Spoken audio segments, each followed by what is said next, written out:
Bisakah luka yang teramat dalam ini nanti akan sembuh?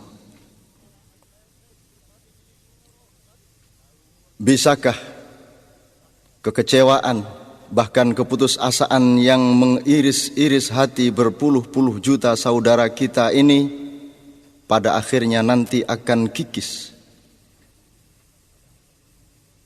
Adakah kemungkinan kita akan bisa merangkak naik ke bumi dari jurang yang teramat curam dan dalam?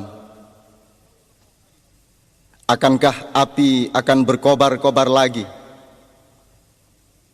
Apakah asap akan membubung lagi dan memenuhi angkasa tanah air? Akankah kita semua akan bertabrakan lagi satu sama lain, jarah-menjarah satu sama lain dengan pengorbanan yang tidak akan terkirakan? Adakah kemungkinan kita tahu apa yang sebenarnya sedang kita jalani? Bersediakah kita sebenarnya untuk tahu persis apa yang sesungguhnya kita cari? Cakrawala yang manakah yang menjadi tujuan sebenarnya dari langkah-langkah kita? Pernahkah kita bertanya bagaimana cara melangkah yang benar? Pernahkah kita mencoba menyesali hal-hal yang barangkali memang perlu disesali dari perilaku-perilaku kita yang kemarin? Bisakah kita menumbuhkan kerendah hatian di balik kebanggaan-kebanggaan? Masih tersediakah ruang di dalam dada kita dan akal kepala kita untuk sesekali berkata kepada diri sendiri bahwa yang bersalah bukan hanya mereka, bahwa yang melakukan dosa bukan hanya ia, tetapi juga kita? Masih tersediakah peluang di dalam kerendahan hati kita untuk mencari apapun saja yang kira-kira kita perlukan, meskipun barangkali menyakitkan diri kita sendiri, mencari hal-hal yang kita benar-benar butuhkan agar supaya sakit kita ini benar-benar sembuh total. Sekurang-kurangnya dengan perasaan santai kepada diri sendiri untuk menyadari dengan sportif bahwa yang mesti disembuhkan itu nomor satu bukan yang di luar diri kita, tetapi di dalam diri kita. Yang kita perlu utama lakukan adalah penyembuhan diri, yang kita yakini bahwa harus betul-betul disembuhkan justru adalah segala sesuatu yang berlaku di dalam hati dan akal pikiran kita. Saya ingin mengajak engkau semua memasuki dunia ilir-ilir.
Manten anyar.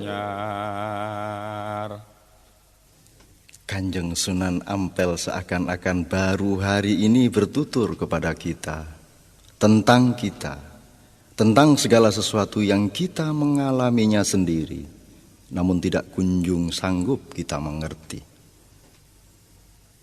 Sejak 5 abad silam syair itu ia telah lantunkan dan tidak ada jaminan bahwa sekarang kita sudah faham. Padahal kata-kata beliau itu mengeja kehidupan kita ini sendiri. Alfa, beta, alif, ba, ta, kebingungan sejarah kita dari hari ke hari. Sejarah tentang sebuah negeri yang puncak kerusakannya terletak pada ketidaksanggupan para penghuninya untuk mengakui betapa kerusakan itu sudah sedemikian tidak terperi. Menggeliatlah dari matimu, tutur Sang Sunan. Siumanlah dari pingsan berpuluh-puluh tahun, bangkitlah dari nyenyak tidur panjangmu, sungguh negeri ini adalah penggalan surga. Surga seakan-akan pernah bocor dan mencipratkan kekayaan dan keindahannya, dan cipratan keindahannya itu bernama Indonesia Raya. Kau bisa tanam benih kesejahteraan apa saja di atas kesuburan tanahnya yang tidak terkirakan. Tidak mungkin kau temukan makhluk Tuhanmu kelaparan di tengah hijau bumi kepulauan yang bergandeng-gandeng mesra ini. Bahkan bisa engkau selenggarakan dan rayakan pengantin-pengantin pembangunan lebih dari yang bisa dicapai oleh negeri-negeri lain yang manapun. Tapi kita memang telah tidak mensyukuri rahmat sepenggal surga ini. Kita telah memboroskan anugerah Tuhan ini melalui cocok tanam ketidakadilan dan panen-panen keragusan. Cah angon, cah angon,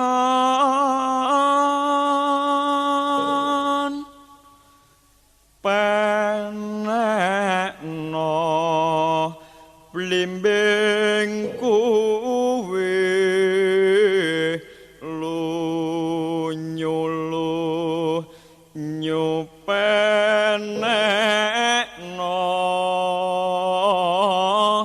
kanggo mbasuh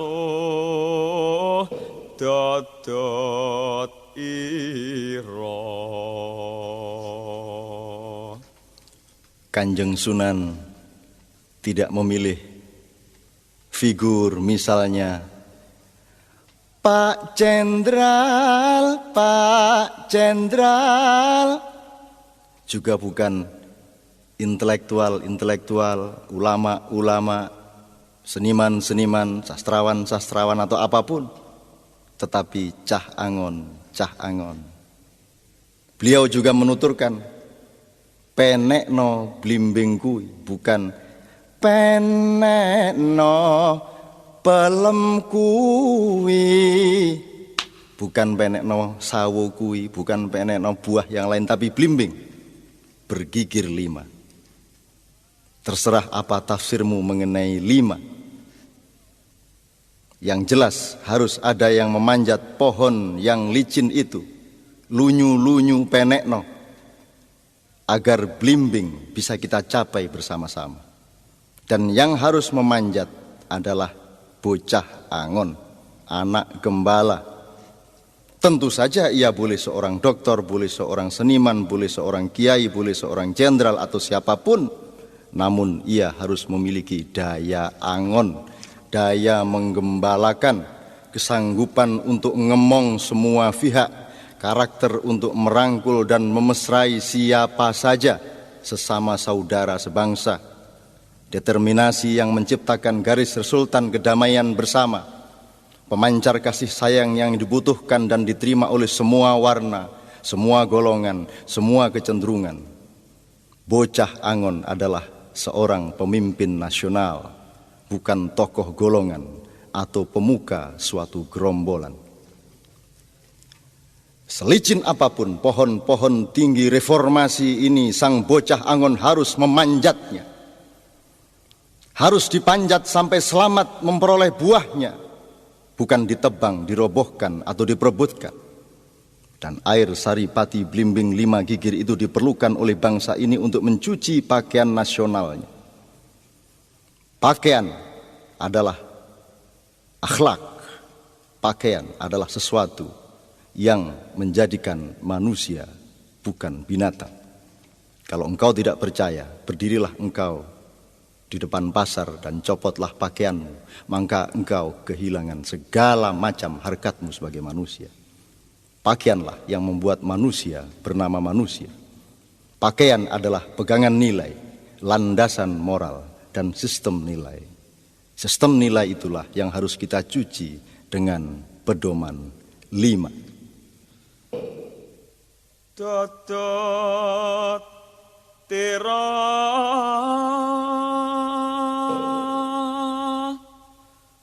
dodot ira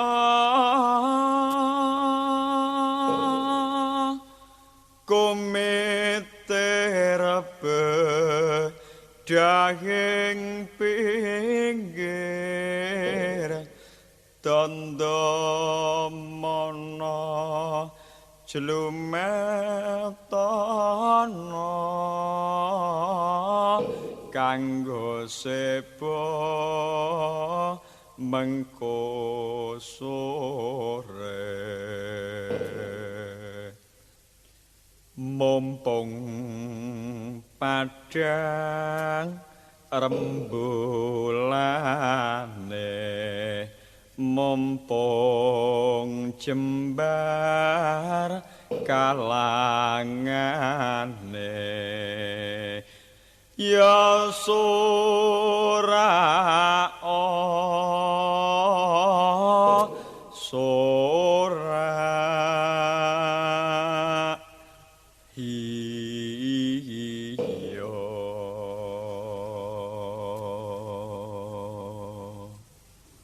Satu tembang tidak selesai ditafsirkan dengan 1000 jilid buku. Satu lantunan syair tidak selesai ditafsirkan dengan waktu 1000 bulan dan 1000 orang melakukannya.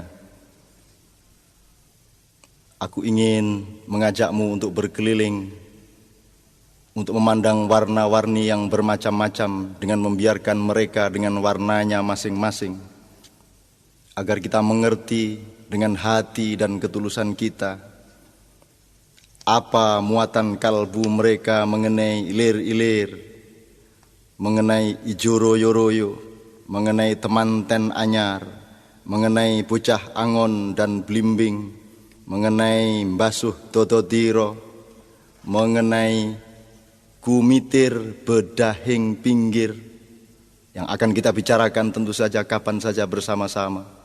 Tapi aku ingin mengajakmu untuk mendengarkan siapa saja di antara saudara-saudara kita tanpa perlu kita larang-larang untuk menjadi ini atau untuk menjadi itu. Asalkan kita bersepakat bahwa bersama-sama mereka semua kita akan menyumbangkan yang terbaik bagi semuanya. Bukan hanya bagi ini atau itu, bukan hanya bagi yang di sini atau yang di sana.